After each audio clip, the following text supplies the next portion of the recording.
Oh, you're still watching? Good. Don't blink. I wouldn't want you to miss the part where the monster speaks back.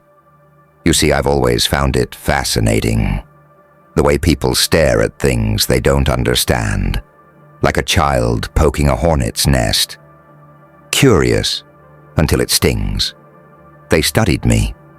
They observed me, dissected me, labeled me, fed me pills and theories and diagnoses like candy-coated poison. 5 years, 1,826 days, if you include the leap year.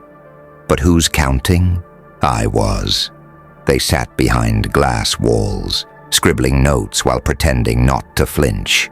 Doctors, teachers, family, gods with clipboards and hollow smiles. They watched every twitch of my eyelid like it meant something monstrous. Every silence was a symptom, every word a red flag, every laugh too loud, every pause too long. I was the riddle they couldn't solve, the paradox they couldn't map, the equation that screamed, "Not your kind of normal." But here's the part they never wrote in their reports. The more they studied me, the more they began to fear what they might find. Not because I was broken, but because I wasn't. Because beneath the scars, the silence, the restraint, there was something terrifying to them. A clean soul, unowned, untamed, unbought. You see, society isn't afraid of monsters, no. It breeds them, worships them in suits, in offices, in institutions. What scares them is someone they can't control, someone who survived the labeling, who swallowed the pills and spit out the chains, someone who refused to break the way they expected. They called me unstable, dangerous, delusional, a walking diagnosis with teeth. But I wasn't the one who needed a cage. I just lived in one. They tried to name me, but I outgrew their alphabet. They tried to fix me, but I wasn't theirs to repair.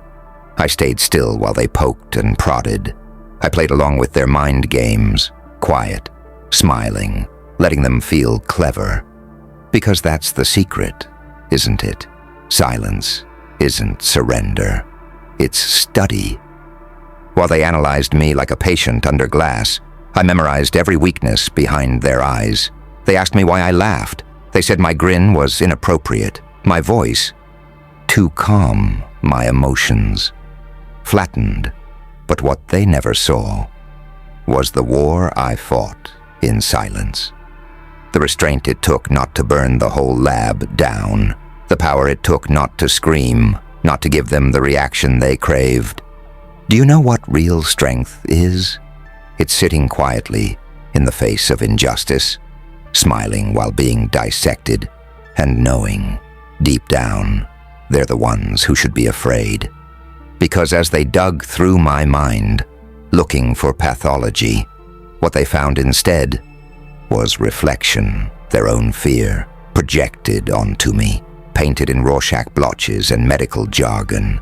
They feared the parts of me they buried in themselves, my honesty, my rage, my ability to stand alone in a world built on conformity. You watched me for years, hoping to see me fail, to explode, to unravel. You waited for the monster to surface. But here's the truth you couldn't bear to write down. There was no monster, just a mirror, and you didn't like what you saw. You watched, you searched, you feared, but you never understood. Because I never broke. I just evolved. And now, while you're still scribbling in your notebook, I'm already gone. Free, not cured, not normal, not what you wanted, but whole. And that is what terrifies you most.